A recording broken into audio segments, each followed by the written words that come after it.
भी नहीं थे। क्या पिताजी को उनके वियोग में प्राण त्यागने पड़े? वे कहाँ चले गए थे?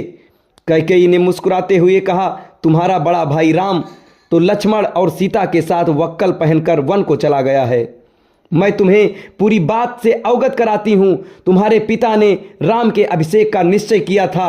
राम के अभिषेक की बात सुनकर मैंने महाराज से 2 वर मांग लिए। प्रथम वर से तुम्हारे लिए अयोध्या का राज्य मांगा और द्वितीय वर से राम के लिए 14 वर्ष का वनवास। राम के साथ सीता और लक्ष्मण भी स्वयं अपनी इच्छा से चले गए। उनके चले जाने पर तुम्हारे पिता विलाप करते करते मृत्यु को प्राप्त हो गए।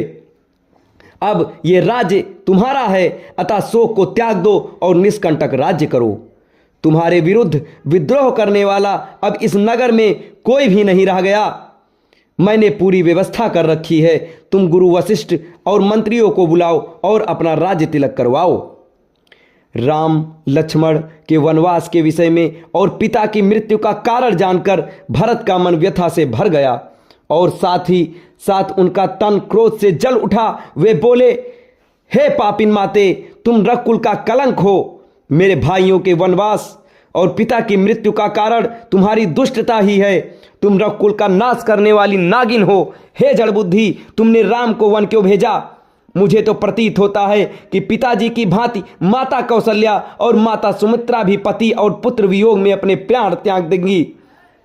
राम भैया तो हमारा मुझसे भी अधिक सम्मान करते थे। माता कौशल्या तुम्हारे साथ सहोदर भगिनी जैसा व्यवहार करती थीं।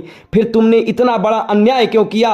हे पाषाण हृदय माता, जिन भाइयों और भाभी ने कभी दुख नहीं देखा, उन्हें इतना कठोर दंड देकर तुम्हें क्या मिल गया?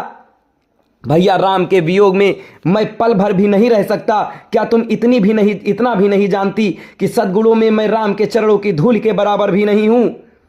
तुमने मेरे मस्तक पर बहुत बड़ा कलंक लगा दिया है। मैं इसी क्षण तुम्हारा परित्याग कर देता, किंतु तुम्हारे उदर से जन्म लेने के कारण ऐसा भी नहीं कर सकता।